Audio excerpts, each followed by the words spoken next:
reconduit à la tête du mouvement pour la renaissance du Cameroun avec 99,23% de voix.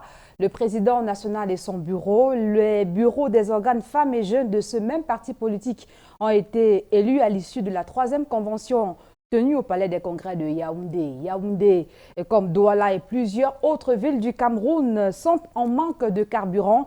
Une semaine déjà que la situation dure et il faut faire la queue pendant plusieurs minutes dans une station pour espérer carburer pas plus de 5 000 francs CFA de carburant justement à la station. Et le mauvais stationnement, l'excès de vitesse, la conduite sous l'emprise de l'alcool peuvent être à l'origine des accidents de la circulation. La campagne spéciale de prévention et de sécurité routière lancée depuis le 12 décembre dernier par le ministère des Transports vise à sensibiliser les conducteurs et les usagers sur ces mauvais comportements, sur ces comportements à risque. Donc voilà quelques faits d'actualité qui ont marqué le Cameroun dans cette semaine. Mesdames, bonjour. Messieurs, bonjour. C'est l'heure de la retro sur Canal 2 International.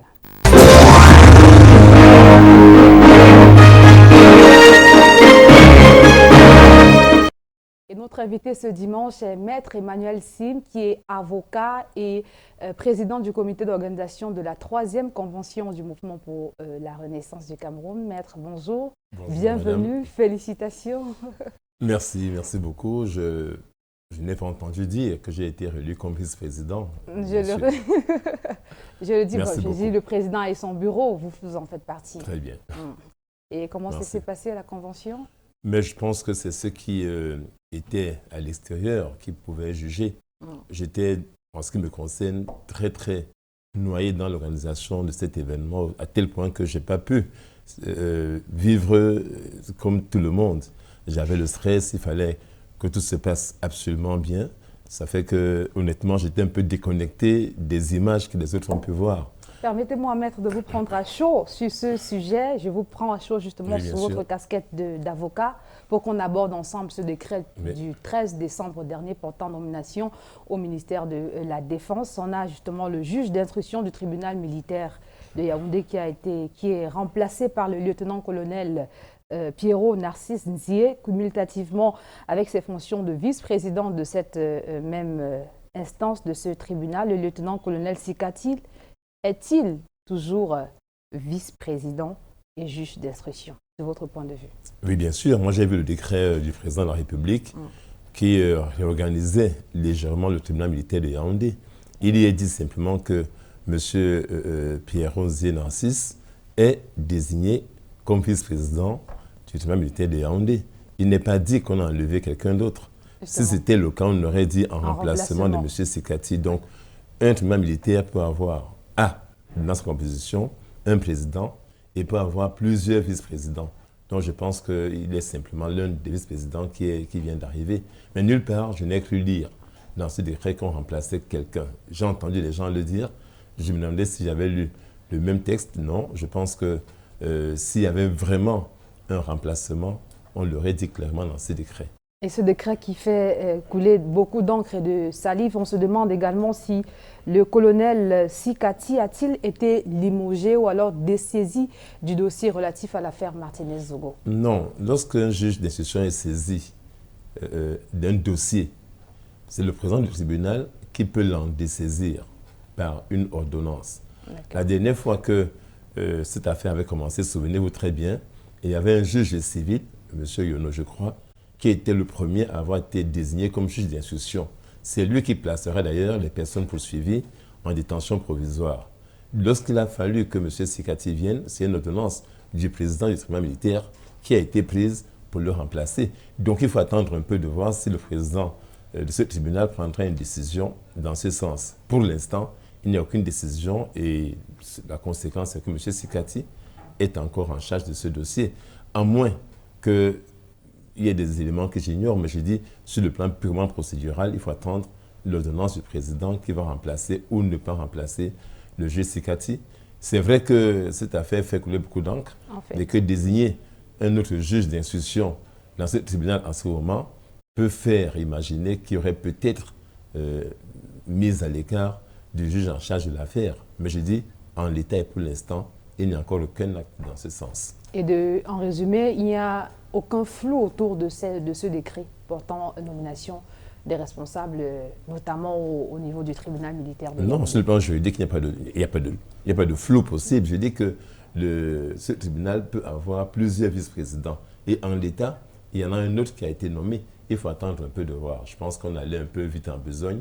Et il faut patienter un peu. D'ici lundi, mardi ou mercredi, on verra si le colonel Pierre Ronzier est venu pour remplacer le colonel Sekati ou alors s'il vient simplement en complément d'effectifs dans ce tribunal qui, je pense, en ce moment, a peut-être besoin de plus de personnel magistrat. Je ne sais pas. Je dis, en l'état, je me réserve de faire un commentaire quelconque. Merci, maître. Merci. Je vous invite à jeter un coup d'œil dans le rétroviseur pour voir ces quelques faits qui ont marqué la semaine au Cameroun. On regarde.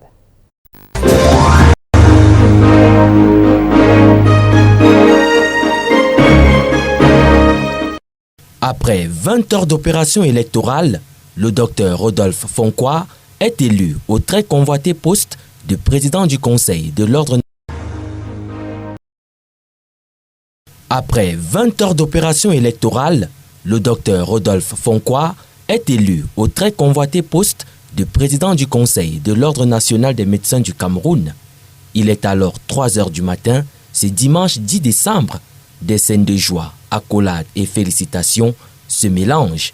L'élu pense déjà à une thérapie de groupe pour relever le grand malade au stéthoscope. Notre profession a trop souffert et je crois qu'il est temps de la relever. C'est un défi, mais je le ferai avec tous les médecins. Largement vainqueur, avec plus de 100 voix d'écart sur son poursuivant direct, le professeur Noël Essomba, les candidats malheureux vont faire preuve de fair-play. Je pense que les médecins ont choisi la personne qui pourrait mieux conduire ou destiner les ordres pour les 3 prochaines années. Le choix du docteur Fonkoa fait l'unanimité. Il a totalement écrasé la concurrence. C'est une victoire amplement et largement méritée. Mener cette opération électorale à un terme heureux, une question d'honneur. Nous venons de démontrer que, contrairement à ce que beaucoup de Camerounais pensaient, que les médecins peuvent se prendre en charge. Un peu plus tôt, le docteur Jules Ndjebet, ici en image, micro en main, écrasait lui aussi la concurrence pour se hisser à la présidence de l'Assemblée générale avec un peu plus de 300 voix. Cette élection a été longue sans être un fleuve tranquille, car peu avant midi, la découverte de centaines de procurations vierges agite les réseaux sociaux. Les procurations vierges, il y en a des centaines comme ça.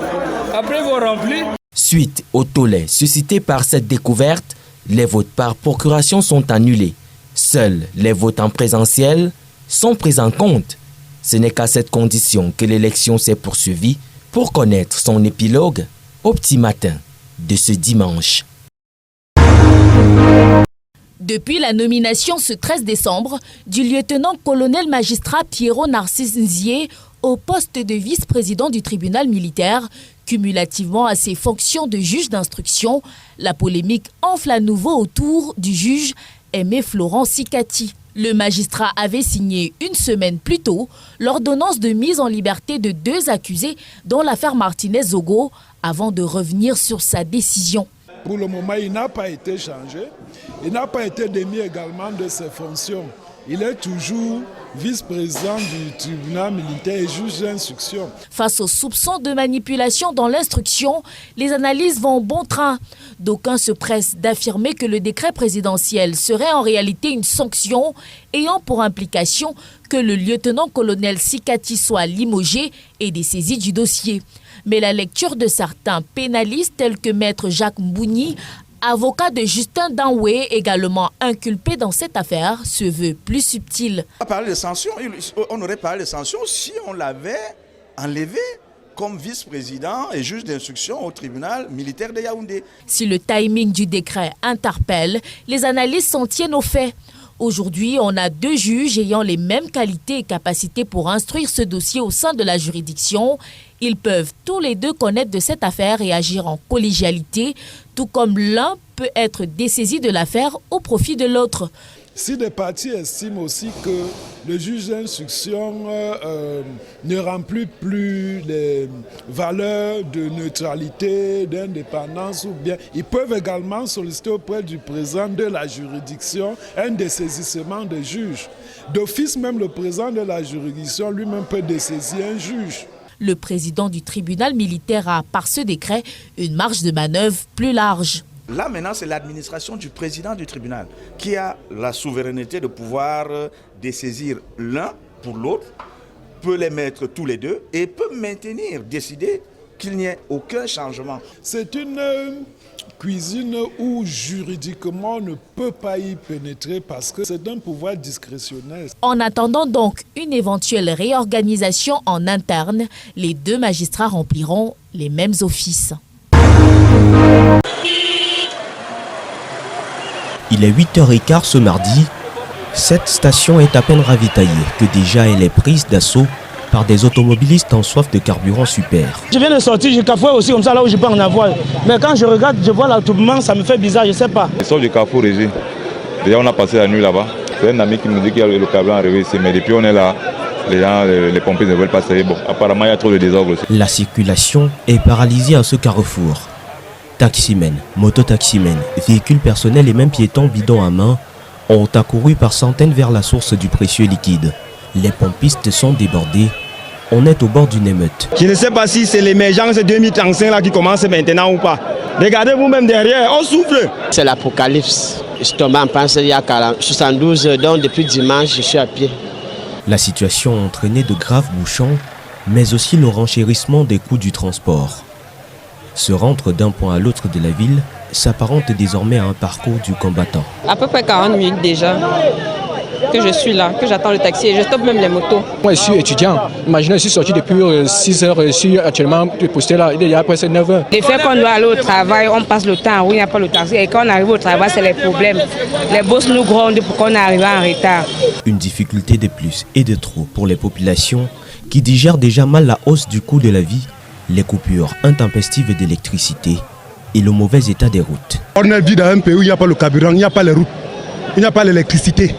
Vous voulez qu'on fasse comment? Mais quand nous, les jeunes, on va prendre la route de la Méditerranée, vous allez vous plaindre. Je ne sais pas ce que je vois ici, c'est la sorcellerie au Cameroun où je ne comprends pas. Moi, je pense que ça, c'est un coup monté et puis on va nous dire que le carburant est monté à 1000 francs. C'est monté à 1500 le prix du carburant. Les Camerounais vont vivre comment? Dans certaines parties de la ville, le ravitaillement est progressif, mais dans la plupart des stations, les pompes sont toujours au régime sec.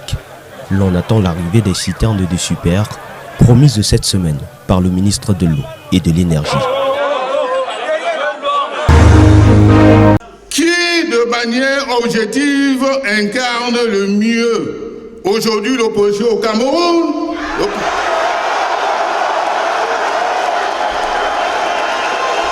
Le professeur Kamto. Sincèrement qu'on doit se regrouper autour d'un consensus pour rebâtir le Cameroun. Et quand vous dites la renaissance, c'est ainsi que je comprends ce terme.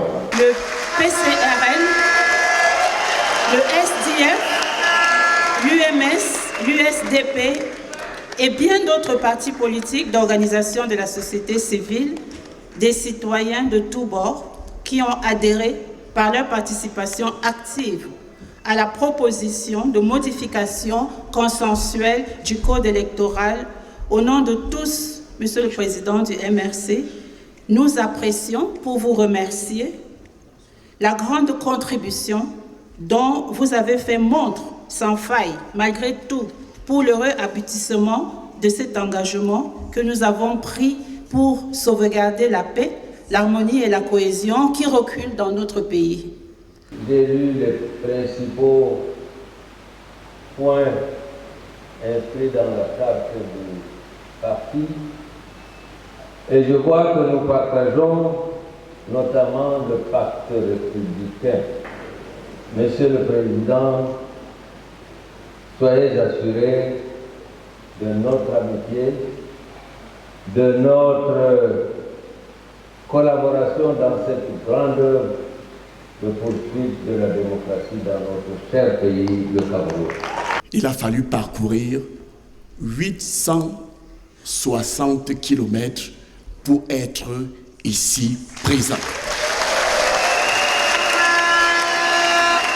C'est dire l'importance que le parti Univers accorde à cette invitation d'un parti ami, le Mouvement pour la Renaissance du Cameroun.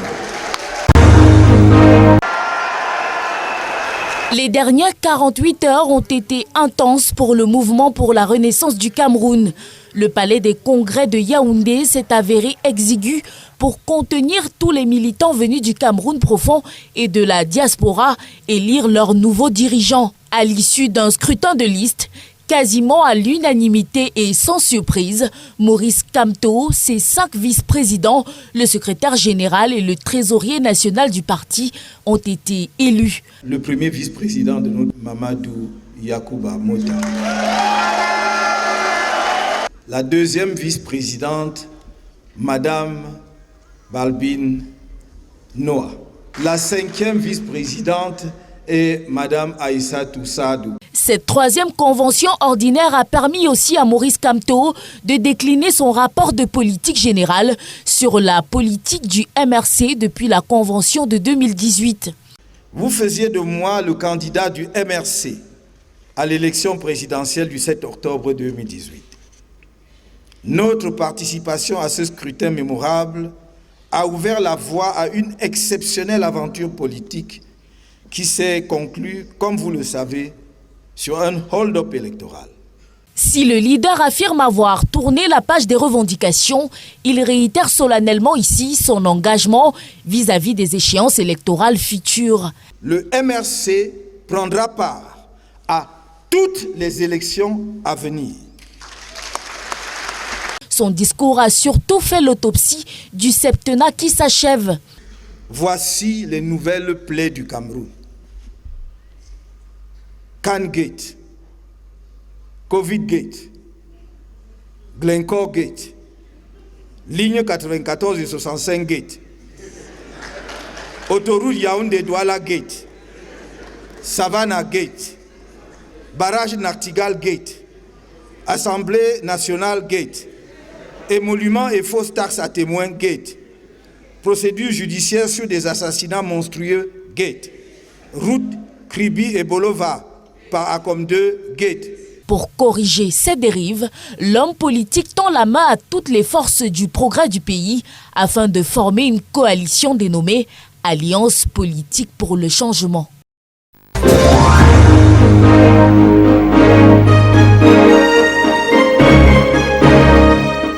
Retour sur ce plateau avec Emmanuel Sim. Une réaction après ce round-up de l'actualité de la semaine. Oui, j'ai été surtout frappé par ces Camerounais qui sont devant les stations-service, qui cherchent de l'essence pendant des jours et des jours. Ouais, c'est l'une des thématiques abordées tout à l'heure, justement. Voilà, donc, mais cette image me frappe parce qu'on voit des hommes, des femmes qui passent des nuits entières devant des stations d'essence à chercher à avoir simplement un peu de carburant. En 2023 au Cameroun, j'avoue quand même que je ne pensais pas qu'on serait encore à avoir des images pareilles. On parlera sûrement de ce sujet comme vous voudrez, mais c'est d'abord moi l'image qui me frappe, parce que ces gens-là, je les ai vus. Nous tous, on est automobilistes, on a pu voir, même pour rouler à Yaoundé, c'était devenu très compliqué parce que les stations étaient prises d'assaut et pour traverser une station, parfois il fallait faire 1h30 sur place. Je pense que c'est assez grave de voir ces images. La deuxième image, si vous voulez, dans ces images, c'est celle de la Convention. J'avoue que je les découvre là aujourd'hui. Ah bon? Absolument, parce que, comme je l'ai dit, je n'étais pas vraiment comme les autres Camerounais, les autres amis politiques. J'étais au four au moulin. Vous verrez même que même quand on présente les vice-présidents, je ne suis pas là. Même quand le président prend son grand discours, je suis en train de faire autre chose. Mais c'était un bonheur de pouvoir aider à faire réussir cette convention. Objectif atteint pour vous, président du comité d'organisation d'un tel événement? Oui, je pense surtout, je ne pense pas à moi, je pense surtout à toute la team. À toute la team. Vous savez, j'ai eu la chance d'avoir des personnes exceptionnelles. Il y en a que je connaissais avant, mais que je découvrais dans le talent de leaders, les coordinateurs des sous-commissions. Je ne vais pas les nommer tous, mais je vous assure, c'est des personnes avec lesquelles j'ai eu un grand plaisir à travailler. On a été parfois jusqu'à des longues heures, la nuit, à 1h, 2h du matin, en train de travailler sur ce projet convention. Et je dis merci à ces hommes, merci à ces femmes qui ont été certains pendant des jours laissant leur famille, et même quitté parfois Yaoundé, patients qui venaient de Douala, qui sont venus le mercredi ou le jeudi pour contribuer à faire que cette fête réussisse. Je pense vraiment à cette team et je leur dis aujourd'hui un grand merci. On les a vus très peu, mais j'avoue que c'est surtout grâce à eux et à elles qu'on a pu faire ce travail que, de manière unanime, apparemment, les gens apprécient aujourd'hui. Nous vous avons rencontré personnellement près de 5 jours avant la convention. Oui. Vous étiez sur Bouquet en train de travailler avec votre équipe sur justement cette convention. Aujourd'hui, après la convention, quand vous regardez ces images qu'on a vues à la télé, un palais des congrès plein à craquer, du beau monde venu de partout, des invités qui ont répondu présents en masse, quand vous regardez ces images, vous qui étiez à la manette, vous pouvez être satisfait? Mais je suis très heureux parce que je peux le trahir ici aujourd'hui. Il a fallu souvent aller même pour nos invités, les voir personnellement, leur dire venez pour que vous soyez dans l'événement. Et vous verrez très bien que pour la première fois dans une convention d'un parti politique, on a fait autre chose, c'est-à-dire qu'on a invité des personnes à assister au discours de clôture du président national. En général, les invités arrivent le jour de l'ouverture des travaux et puis ils s'en vont. Nous, on a demandé qu'ils viennent le deuxième jour pour assister avec nous à quelque chose, je pense, qui était de l'intérieur bon à voir. On a par exemple ces images, pour ceux qui ont été à la convention, ces images de ce documentaire qui a été diffusé sur les prisonniers politiques du MRC. J'ai vu le président Sambaka pleurer, j'ai vu Mme Damjoya pleurer, j'ai vu des gens s'effondrer en larmes de voir ces images et se dire, mais tenez, le MRC souvent dit qu'il y a des prisonniers politiques, on n'imaginait pas qu'il y ait eu autant de personnes incarcérées. Et c'était le moment absolument fort ce jour-là. Et c'était bien que nos invités aient pu vivre ça. Je dis bien tous, je n'ai pas vu un seul qui soit resté indifférent. Nous-mêmes, on pleurait. J'ai vu le président Mamadou Mota se lever pour ne pas pleurer devant des gens. Donc, je pense que c'était bien qu'on ait fait des choses de cette manière-là. Et je dis, je suis encore très heureux qu'on ait pu avoir tous ces invités. À eux aussi, je dis un grand merci au président Maïgari Belouba qui est venu à cette convention, Mme Damjoya, à tout ce monde, au président Sambaka, Univers était là et tous les autres. Je pense que c'était vraiment, c'est l'occasion pour moi, je vais dire, de leur dire encore un très grand merci. Un grand merci d'avoir été là, parce que leur présence a permis que le MRC montre notre visage, un visage d'un parti qui s'est rassemblé, d'un parti qui appelle tout le monde. Mais imaginez, on m'a demandé, mais pourquoi vous appelez Maïgari Belouba à votre convention? C'est l'UNDP qui gouverne avec Paul Biya. Et nous avons dit, je leur ai dit à ces personnes qui me demandaient ces choses-là, nous avons toujours dit que nous tendons la main et que nous bâtirons avec tout le monde, y compris même des gens du RDPC. Oui, parce qu'il y a des gens au RDPC qui sont des gens de bonne volonté. C'est vrai, on peut tirer sur ce parti comme on veut, à raison. Mais dans ce parti, il y a des Camerounais qui sont des personnes exceptionnelles. Sauf qu'on n'a pas vu des militants, un représentant du RDPC prendre la parole. Était-il présent à la convention? Non, il n'était pas invité. Vous savez, une convention, on invite ses amis. Donc le RDPC, pour nous, c'est un parti adversaire, c'est évident.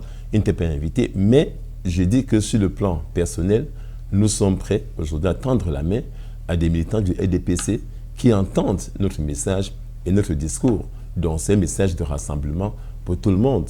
On a pu voir même des personnes avec qui on nous croyait totalement brouillés, mais qui sont venus et qui ont compris que définitivement, ce qu'on a à faire aujourd'hui, c'est de nous tenir par la main pour pouvoir gagner ensemble.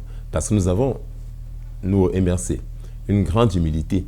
Les gens disent le contraire. Pourtant, nous disons toujours que nous voulons être d'une grande humilité.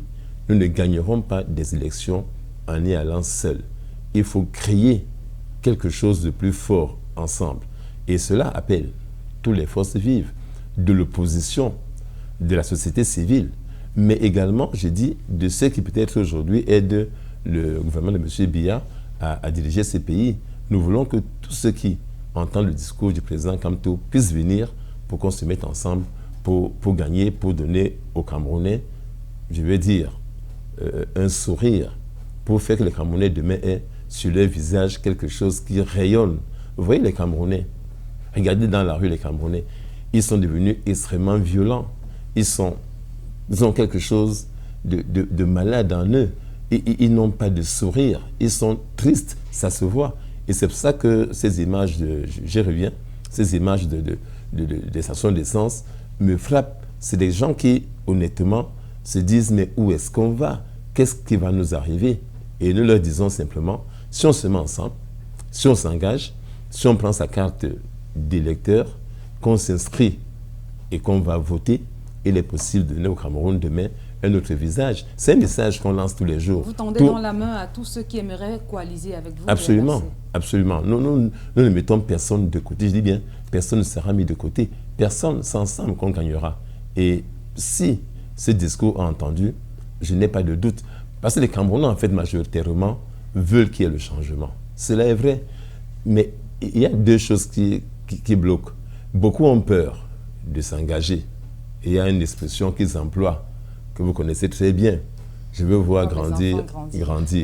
Donc, ils ont peur de montrer le visage. Moi, je vois tous les jours des gens qui me disent, Président Sim, vraiment beaucoup de courage. Vous savez, nous, on ne peut pas se mettre en avant. On a peur pour ci ou pour ça. Il y a cette peur-là. Mais il y a aussi cette idée qu'on leur a fait croire que quoi qu'il arrive, le pouvoir va gagner. Or, il faut que cette logique soit intervertie, c'est-à-dire que les gens comprennent que non, s'ils vont s'inscrire sur les listes électorales, s'ils ont les cartes d'électeurs, on fera une grande masse critique et le pouvoir va tomber. Parce que nous sommes 90% ou moins dans ce pays aujourd'hui à vouloir le changement. Et les chiffres sont éloquents. En 2018, le président Paul Biya a été élu à peine avec 1,5 million de suffrages exprimés pour lui. Chiffre officiel. Or, nous sommes près de 30 millions de Camerounais aujourd'hui. Imaginez ces masses, ces grandes masses qui, dans le silence, attendent le changement. Mais le changement, ce n'est pas avec Kamto seulement, ni avec les leaders politiques.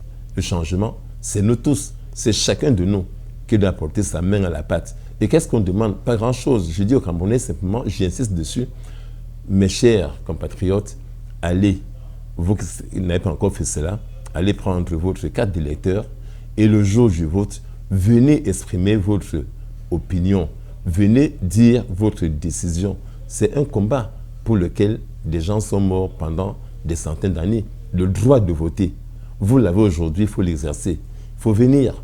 N'ayez pas peur que les gens vous fassent du mal.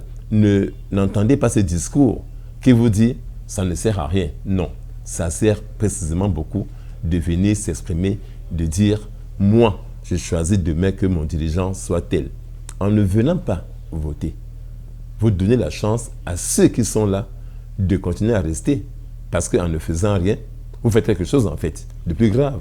C'est une complicité tacite à aider ceux qui sont au pouvoir à y rester. Donc je pense que cette convention a permis de voir qu'il y a un espoir là qui est né. Moi je dis, je revois ces images avec une grande émotion. Je vois des Camerounais qui croient, qui ont passé une nuit entière là, au Palais des Congrès. Parce que souvenez-vous que la convention devait commencer du 9 au 10, mais du 9 à 10h du matin, le samedi. Et elle a commencé plutôt à 20h, à 21h. Absolument. Donc, nous avons vu des gens patienter, qui ont été là toute la nuit, jusqu'au petit matin. Beaucoup ne sont même pas rentrés chez eux, ont attendu la suite des travaux sur place. Et moi, je dis, cette force de caractère qu'ils ont montré là, cette envie, cette niaque qu'ils ont montré, nous donne de l'espoir que demain, cette même envie va se transformer dans les urnes. En tout cas, c'est ce à quoi j'appelle tous les Camerounais et toutes les Camerounaises. D'accord. Et on retient au sorti de cette convention que Kamto succède à Kamto avec 99,23% de voix. N'y avait-il pas un autre candidat pour challenger le président Maurice Kamto? Écoutez, j'ai été président du comité d'organisation de la convention du MRC. On a mis en place un comité électoral qui a publié l'appel à candidature longtemps avant le jour du scrutin au sein du MRC. Et cette commission n'a reçu qu'une seule liste. Il n'y en a pas eu 2. Si elle avait eu 2 listes ou 3 listes, elle serait en compétition. J'aurais veillé personnellement que ces 3 listes-là puissent avoir les mêmes chances de compétir. Malheureusement, pour ceux qui nous regardent, parce qu'il semble dire que finalement, c'est le parti unique. Non, il y avait une seule liste, effectivement. Mais moi, j'interprète cela comme étant la volonté des militants du MRC de dire au président, comme Monsieur le Président, nous sommes soudés, unis, tous derrière vous. On n'a pas voulu qu'il y ait un discours différent, mais c'est la décision des militants. Parce que si l'un d'eux s'était porté candidat, il aurait pu aller en compétition, comme je l'ai dit. Mais je pense que les militants du MRC ont voulu vraiment clairement donner au président national du parti un mandat fort. Le faire sortir de la convention plus renforcé, parce que demain, il doit savoir que, mais il le sait déjà, que le combat sera très rude et il n'y aura pas d'espace pour qu'il y ait des dissensions autour de lui. Nous voulons être un bloc soudé autour du président parce que nous savons que sa mission sera difficile. Et je pense que c'est ce qui a exprimé le fait qu'il y ait une seule liste et que cette liste-là ait été élue aussi fortement. C'est un message que nous passons. Justement, si on acceptait ce résultat comme ce qui se passe souvent en face, au niveau national, si on acceptait cela ainsi? Non, au niveau national, ce n'est pas comparable. Et il y a souvent 3, 4, 5, 6, 7, 8 candidats. C'est très différent.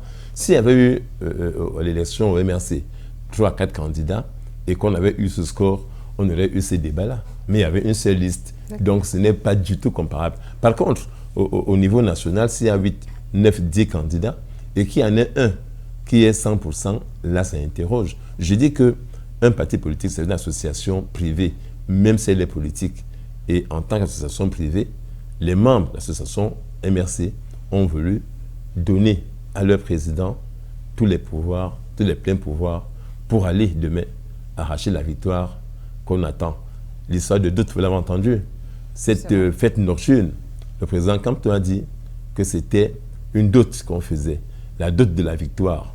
Et en Afrique, la dot, c'est la nuit qu'on va la faire. Et nous espérons vraiment que cette dot-là va se transformer. Quelqu'un me disait que la fiancée est déjà là, la dot s'est bien passée, et il faut donc que le fiancé, donc M. Kamto, soit en capacité de se battre avec une équipe et des militants derrière lui pour aller affronter l'adversaire et demain remporter la victoire. C'est le sens pour moi que Maurice Kamto qui dit que le MRC prendra part à toutes les élections à venir, vous nous dites par là qu'il sera votre candidat à la présidentielle de 2025. Sans aucun doute.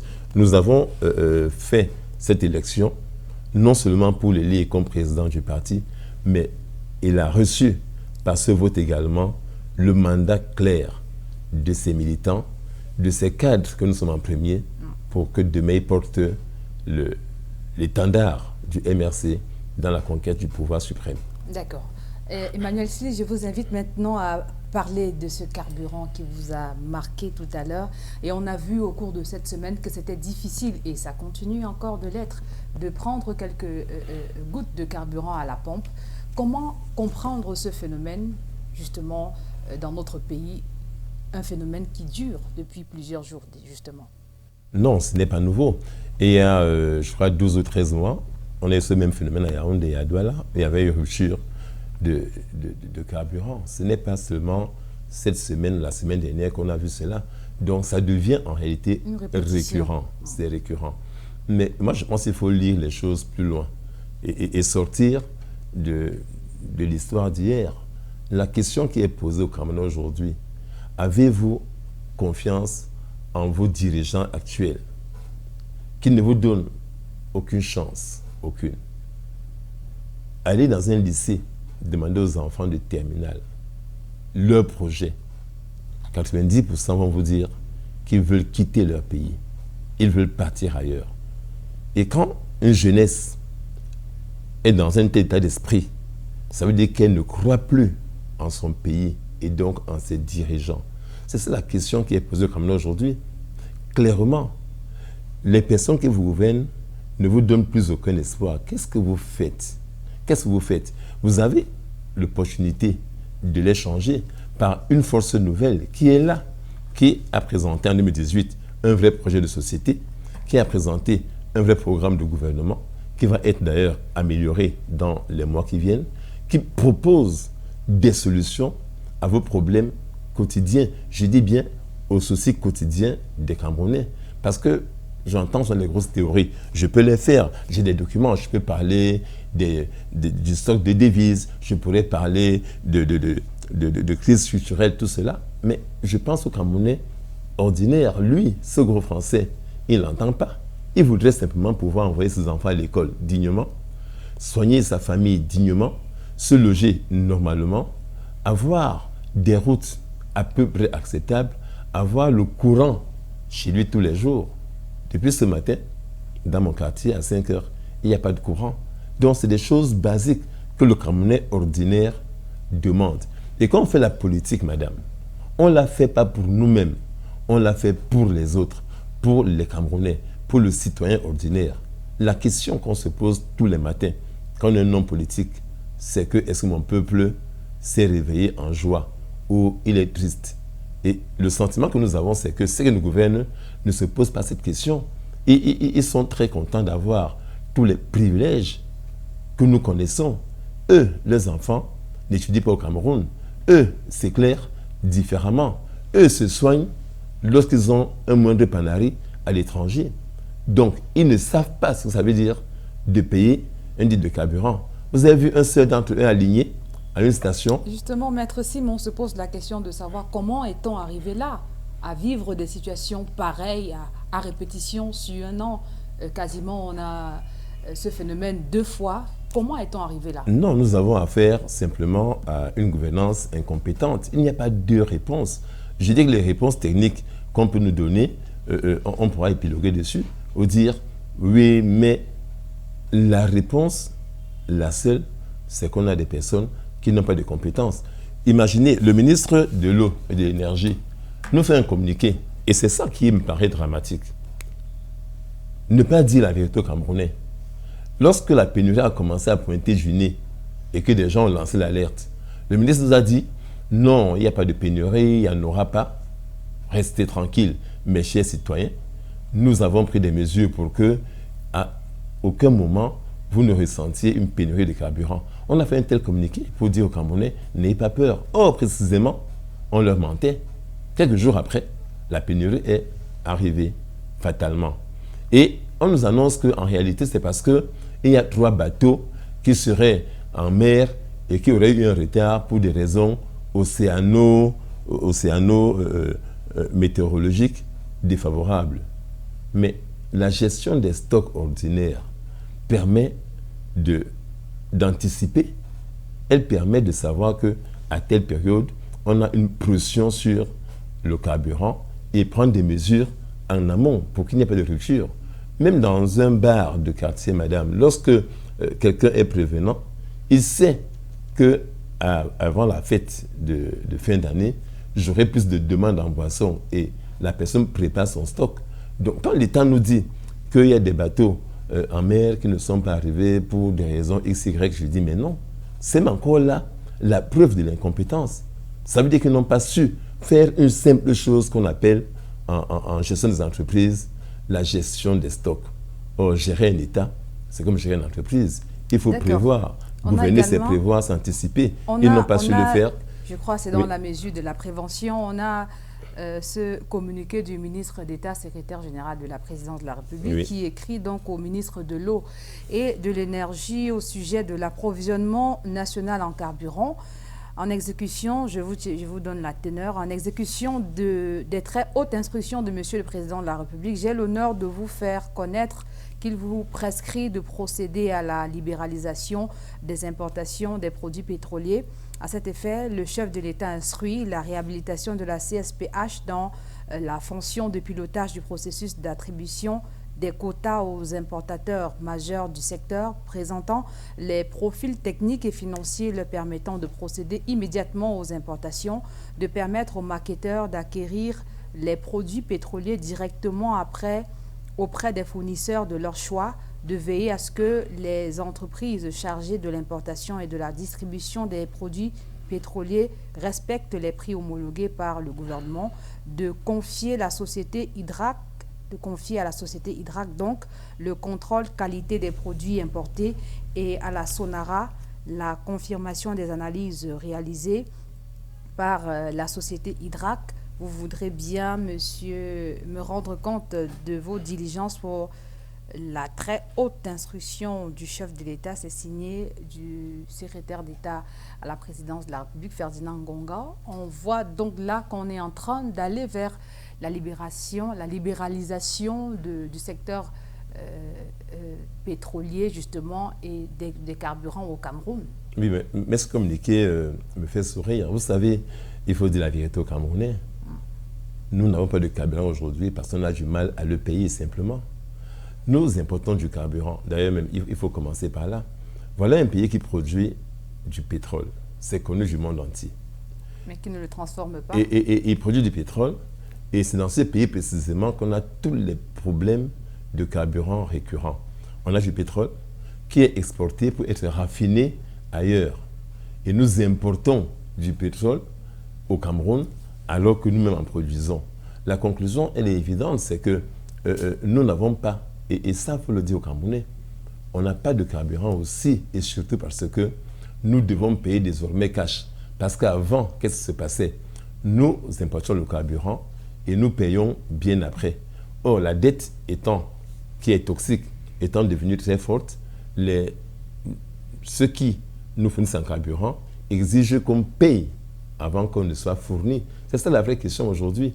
Or, les moyens ne sont plus là. On n'a plus un stock de devises qui nous permettent de payer à temps, avec la pression du FMI qui estime que l'État n'a pas le droit de continuer à subventionner le carburant et qui doit percevoir les taxes qui devraient non pas permettre à renflouer les caisses de l'État, mais plutôt à payer la dette du FMI. Donc, c'est ça le problème. Lorsque le ministre d'État instruit hautement le ministre de l'Eau et de l'Énergie de ces mesures, est-ce qu'on ne savait pas ça aujourd'hui, avant? Est-ce qu'on l'ignorait? Il lui demande de réhabiliter la SCPH. Demandez-vous pourquoi est-ce que dans un seul secteur, on a tant d'entreprises? Pourquoi? On se demande pourquoi est-ce qu'on a la SNH, on a la SCDP, on a la SCPH, on a Hydrac, on a Sonara. Pour le même objet, on a créé... Chacune des structures a sa mission. Oui, mais je sais très bien. Mais est-ce nécessaire? Est-ce nécessaire? Il y a une personne qui importe. Il y a une personne qui stocke. Il y a une personne qui distribue. Ils se complètent oui, dans les... Oui, mais sauf que je pense qu'on aurait pu faire l'économie de ça et l'organiser plus efficacement. Donc, lorsqu'on apprend aujourd'hui qu'il faut diversifier les importateurs, c'est une bonne chose. Mais est-ce que la question va changer? Est-ce que nous aurons, nous, l'État du Cameroun, les moyens de payer les importateurs avant qu'on ait le produit? La question va demeurer. Ce n'est pas en divisant le nombre d'importateurs que la solution va arriver, à mon sens. Il est évident que le monopole n'est pas une bonne chose. Ça, on est d'accord. Mais la question n'est pas celle du monopole. Celui qui a le monopole est en capacité de fournir du carburant. C'est parce qu'on ne le payait pas, qu'il ne le fournissait pas. Donc, en le faisant, en fait, on donne l'impression qu'on va essayer de jongler avec ces importateurs-là en disant à l'un ou à l'autre, il faut attendre un peu, on paiera plus tard. Et donc, ainsi, espérer avoir le carburant à temps. Moi, je pense que les vraies questions qu'on se pose aujourd'hui, c'est de savoir pourquoi est-ce que nous ne mettons pas en place au Cameroun un mécanisme de transformation de notre pétrole, ce qui nous empêcherait, un, d'importer, et de deux, ça nous aiderait à avoir des prix à la pompe acceptables pour les Camerounais. Parce qu'il faut savoir que le carburant impacte énormément sur la vie du citoyen ordinaire. Quand le prix du carburant augmente, c'est de manière mécanique. Tous les prix, absolument, qu'est-ce qui s'enflamme? Le transport, quand il augmente, celui qui a fait son plantain au village pour l'envoyer en ville paye le transport plus cher. Donc forcément, le vend plus cher en ville. Et c'est celui qui achète en dernier ressort, dont la consommatrice, la pauvre mère, la pauvre femme, le pauvre travailleur qui doit faire face aux conséquences de la hausse. C'est pour cela que c'est un domaine absolument délicat et il est temps que l'État du Cameroun prenne des mesures structurelles de fond. Parce que ce qu'on nous dit là, ce qu'on a lu là, cette instruction du SGPR, à mon sens, c'est du pur vernis. Il faut creuser plus loin et trouver des solutions de fond définitives qui permettent que les Camerounais puissent bénéficier enfin d'un produit que la nature leur a donné gratuitement. Au nom de quoi? On a du pétrole. Les pays comme l'Angola ou le Nigeria qui produisent du pétrole, allez voir les prix là-bas. Le carburant coûte 200, 300 francs dans ces pays-là. Quand il est très haut, c'est 400 francs. Mais chez nous, on a peur que bientôt on ait un carburant à 1000 francs le litre, alors que des pays de même niveau que nous, de production, même parfois moindres, ont des prix de carburant beaucoup plus bas. On a bien compris, Maître Sim. Je vous invite à présent sur un autre front. On va aller sur la route pour parler de cette campagne spéciale de prévention et de sécurité routière lancée depuis le 12 décembre par le ministre des Transports. C'est 40 jours pour sensibiliser usagers, passagers et autres sur les mauvaises pratiques, les mauvais comportements qui peuvent causer justement les accidents. Pensez-vous que cette campagne peut nous aider à passer des fêtes de fin d'année sans pleurs, sans cris, sans sang, sans du sang sur nos routes? Mais écoutez, on peut l'espérer. Il faut être honnête. Si des mesures sont prises dans le sens de sensibiliser les Camerounais à des comportements plus civils, on ne peut qu'applaudir. Je pense qu'on ne peut pas tout critiquer quand même. Si les mesures sont prises dans le sens, par exemple, au niveau des routes, de veiller à ce que les gens roulent beaucoup moins vite, en respect des panneaux, que les panneaux soient respectés, que les dépassements soient moins dangereux et tout le reste, je dis, on peut espérer que par ces mesures de prévention, il y aura peut-être moins d'accidents. Parce que chaque fois qu'une personne meurt en route, c'est un drame pour la nation entière. Donc, je dis, c'est une bonne chose que ces préventions soient lancées. Mais est-ce qu'elle suffit? Parce que, honnêtement, quand on voit l'état des routes, moi, je viens de voir encore il n'y a pas longtemps la route entre Maroua et Koussiri. Il faut voir dans quel état elle se trouve. Je ne parle pas de Douala-Yaoundé ou de Bafoussam, Douala. Quand vous quittez Douala pour Bafoussam, c'est un no man's land. Donc, on a là un vrai problème au Cameroun d'infrastructure. On a pris beaucoup de retard.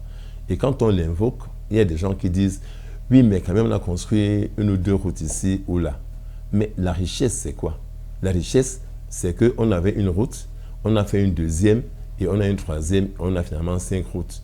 Mais si on avait une route qui s'est dégradée, 2 se sont dégradées, ou 5 ou 10 se sont dégradées, et qu'on a construit une route à côté, on s'est appauvri. Donc dans ce domaine infrastructurel au Cameroun, je pense que nous avons vraiment pris un très très grand retard. Il faut trouver des mécanismes pour que... Le ministre des Travaux publics nous a promis de belles et grandes et longs kilomètres de route en 2024. Et combien de kilomètres de route on va faire?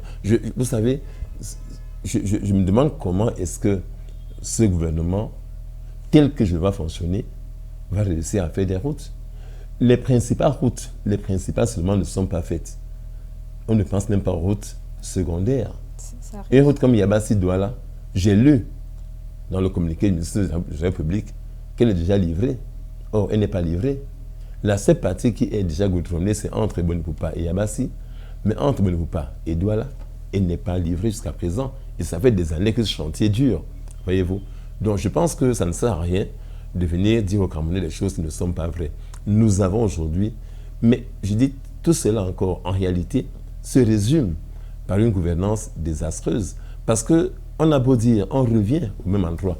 Moi, je suis un homme politique et je pense que ces questions-là ne peuvent être réglées que par un gouvernement qui a le souci, et le seul souci, de son peuple. Justement, maître, sauf que le gouvernement ne viendrait pas dans un bus de transport, dit au chauffeur, arrête de téléphoner, arrête de toucher à ton téléphone, conduis d'abord les gens. La sécurité routière, c'est une affaire de tous. Absolument. Non, je dis, c'est ce qu'on est d'accord. Et d'ailleurs, à part l'État du Cameroun lui-même, il y a des sociétés, des structures privées qui, elles aussi, se sont mises pour donner un coup de main à la prévention routière. Nous pouvons les en remercier. Donc, je dis toutes les fois que quelqu'un prend le volant, cette personne doit savoir qu'elle a entre sa main la vie de nombreux Camerounais et donc le sort des familles. Elle ne doit pas s'amuser au volant, à téléphoner ou à rouler très vite. Sur ce plan, on ne peut rien redire. J'ai dit que si une campagne est lancée dans ce sens, on ne peut que l'encourager. Pour que les Camerounais, déjà les routes sont mauvaises. Et donc ils fassent quand même plus d'efforts en se disant, justement, dans l'état des routes tel qu'il est, il vaut mieux que nous allions doucement pour pouvoir arriver. Même s'il faut faire 8 heures entre Yaoundé et Douala, qu'on fasse 8 heures entre Yaoundé et Douala, mais qu'on soit sûr quand même d'arriver. Parce que oui, c'est vrai, parfois on voit des comportements absolument intolérables. Parfois les gens ont bu et ils ont pris le volant. Parfois ils font des dépassements absolument débiles, dangereux. Parfois ils ont des voitures même qui n'ont pas de pneumatiques, qui sont dans un état lamentable. Ça, ce n'est pas l'État qui doit régler ça. C'est nous-mêmes, citoyens. Et je ne dis pas que nous ne sommes pas, nous, comme citoyens, responsables de ce qui peut nous arriver. Non, au contraire. Nous avons nous-mêmes le devoir de faire attention à nos vies, mais aux vies des autres. Cela n'est pas discutable. Mais je dis simplement qu'il faut que des éléments se complètent, que l'État du Cameroun veille à ce que les voitures importées soient de meilleure qualité et que les routes camerounaises soient moins accidentogènes. On a rêvé qu'on aurait même une autoroute entre Yaoundé et Douala. Ça fait des années qu'on en a parlé. Malheureusement, on nous a fait un bout de 60 km d'autoroute qui se perd quelque part dans la forêt. Et puis après, il faut retrouver Boumiéville par une bretelle qu'on est en train de faire. C'est ça la question. Qu'est-ce qui empêchait qu'on puisse faire au moins dans ce pays, au moins une seule autoroute digne de ce nom? Qu'est-ce qui empêche? Mais je dis c'est parce que précisément, on a affaire à une gouvernance qui n'a aucune bonne volonté pour que les Camerounais aient une vie meilleure. En tout cas, Maître Sim, nous vous disons merci d'avoir honoré ce programme. C'était un plaisir. C'est vite. Merci beaucoup, c'est terminé. C'est vite. Merci. Merci beaucoup, mesdames, messieurs. Merci d'avoir suivi. Merci de rester scotché sur Canal 2 International. Je vous aurai le plaisir de vous retrouver, s'il plaît à Dieu, dimanche prochain pour une autre émission de la Retro. Bon dimanche dans la paix du Christ.